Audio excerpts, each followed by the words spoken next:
ദേവു ഒന്നിങ്ങ് വന്നേ. വരുന്നേട്ടാ.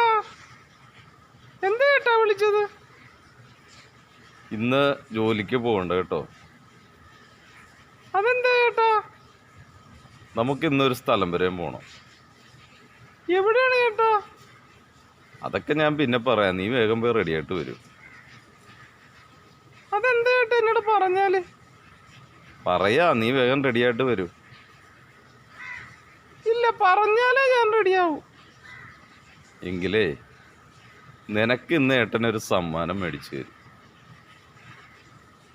എന്തിനാണെന്ന് അറിയാമോ? എന്താണ് ഏട്ടാ? എനിക്കറിയില്ല. ആ, എന്നാൽ ഒരു കാര്യമുണ്ട്, അത് തരുമ്പോൾ പറയാം. നീ വേഗം പോയി റെഡിയായിട്ട് വരൂ. ശരി, സമ്മാനം തരാനല്ലേ? എന്നാ ഞാൻ വേഗം റെഡിയായിട്ട് വരാട്ടോ. ശരി, വേഗം വാ.